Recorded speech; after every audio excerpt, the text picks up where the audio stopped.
मुस्लिम समाज हा प्रत्येक गावागावात आहे. प्रत्येक धर्मात जातीचे लोक प्रत्येक गावात आहेत. की त्याचा अर्थ असं होत नाही की त्यांनी आतापर्यंत इथून मागे काही धंदे केले नाहीत का, त्यांनी व्यवसाय केले नाहीत का तिथं.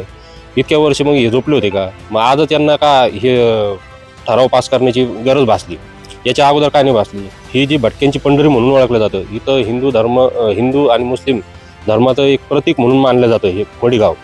मग अशा या गावामध्ये जर असंविधानिक ठराव जर मंजूर होत असतील तर येणाऱ्या काळामध्ये हे घातक आहे. 2 दिवसापूर्वी अहिल्यानगर जिल्ह्यातील पाथर्डी तालुक्या येथील मढी, जे भटक्यांची पंढरी म्हणून ओळखलं जातं, त्या मढीमध्ये जे ग्रामपंचायत आहे त्या ग्रामपंचायतीने एक असा ठराव केला की ज्या ठरावामध्ये आज महाराष्ट्रामध्ये त्या ठरावाविरुद्ध आता नवं वाद पेटलेला आहे.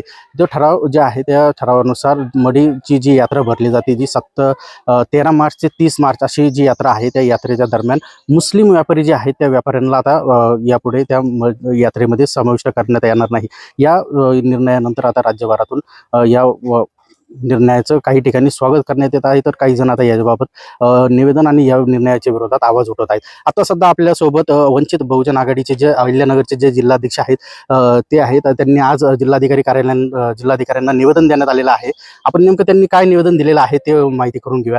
सर, आपण आज जिल्हाधिकाऱ्यांना निवेदन दिलेलं आहे, काय निवेदन दिलेलं आहे आणि तुमची नेमकी मागणी काय आहे? जे 2 दिवसापूर्वी मढी गावातील ग्रामपंचायत सरपंच तथा श्री कानिफनाथ महाराज देवस्थान समितीचे अध्यक्ष यांनी 2 दिवसापूर्वी जी काय ठराव पास केला ग्रामसभेमध्ये की यापुढे मुस्लिम समाजाला आम्ही व्यापाऱ्यांना तिथं काम करून देणार नाही किंवा त्यांना तिथं हस्तक्षेप करून देणार नाही किंवा व्यवसाय करून देणार नाही, असा जे काही त्यांनी निर्णय ग्रामसभेमध्ये घेतला त्या विरोधात आम्ही जिल्हाधिकाऱ्यांना निवेदन दिलेलं आहे.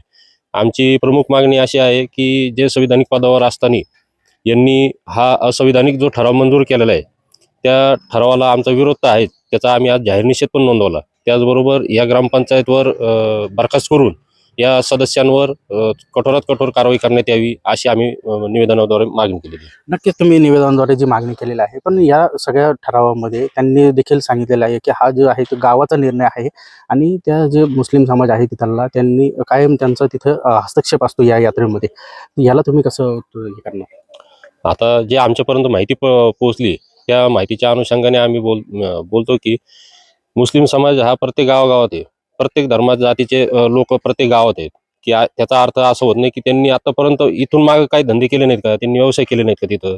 इतक्या वर्ष मग हे झोपले होते का. मग आजच यांना का हे ठराव पास करण्याची गरज भासली, याच्या अगोदर काय नाही भासली. पूर्वीपासून ही जी भटक्यांची पंढरी म्हणून ओळखलं जातं, इथं हिंदू आणि मुस्लिम धर्माचं एक प्रतीक म्हणून मानलं जातं हे मडीगाव. मग अशा या गावामध्ये जर असंविधानिक ठराव जर मंजूर होत असतील तर येणाऱ्या काळामध्ये हे घातक आहे. यासाठी आम्ही आदरणीय बाळासाहेब आंबेडकरांच्या नेतृत्वाखाली येत्या भविष्य काळामध्ये जन आंदोलन छेडणार आहोत. ह्या सगळ्या संविधानिकमध्ये तुम्ही सांगितलं की हिंदू मुस्लिमचं हे ऐक्याचं प्रतीक आहे, परंतु काही दिवसांपूर्वी ह्याच मंदिरावर इथल्या जागेवर वक्फ बोर्डाने देखील दावा ठेवलेला होता. त्यावेळेस नेमकं काय झालं नाही. आता त्या विरोधात हिंदू संघटना आहेत त्या देखील आक्रमक झालेल्या आहेत. आता हा जो तुम्ही जे सांगितलं त्या पद्धतीने तो न्यायप्रविष्ट भाग आहे. ते पुढं जे काही ठराव होईल ते उच्च न्यायालय घेईल, सुप्रीम कोर्ट घेईल किंवा अजून आपल्याकडे दारं आहेत ना भरपूर. एका ठिकाणी थोडी बंद झालेत का लगेच आपण आलं रस्त्यावर नाही आमची जागा आहे. हे बंद झालं पाहिजे कुठंतरी. आज आपण संविधानाच्या माध्यमातून भारतात जगत आहोत. हे संविधानाचं राज्य आहे, लोकशाहीचं राज्य आहे. हे दडपशाहीचं किंवा एका जाती धर्माचं राज्य नाहीये असं आम्ही मानतो. जे सरपंच आहेत तिथले मरकड, त्यांनी सांगितलं की ह्या जे समाज आहे किंवा तिथं जे आहे त्यांच्याकडनं अवैध जे व्यवसाय आहे त्याला जास्त तिथं रसद पुरवली जाते. ज्या यात्रा काळामध्ये जे अवैध धंदे आहेत त्याला जास्त तिथं खतपाणी या समाजाकडून दिलं जातं, म्हणून त्याच्यावर निर्णय घेतलेला आहे. मरकड साहेबांना आपल्या माध्यमातून एवढंच सांगू इच्छितो का आम्ही पण मडीच्या यात्रेला आम्ही पण बाळासाहेब आंबेडकरांच्या माध्यमातून त्यांच्या नेतृत्वाखाली तिथं प्रबोधनाचे कार्यक्रम घेतलेत. आम्ही सुद्धा पाहिलेलं आहे तिथं कोणत्या समाजाचे आणि किती जण अवैध धंदे करतात हे आमच्याकडे पण काळी यादी आहे.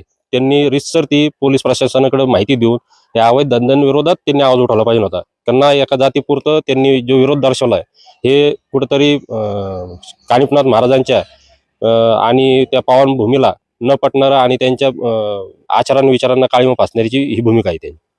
आजची तुमची ही जी मागणी आहे ही जर लवकरात लवकर पूर्ण झाली नाही तर त्यानंतर तुमचं काय नेमकं पावित्र्य असणार आहे?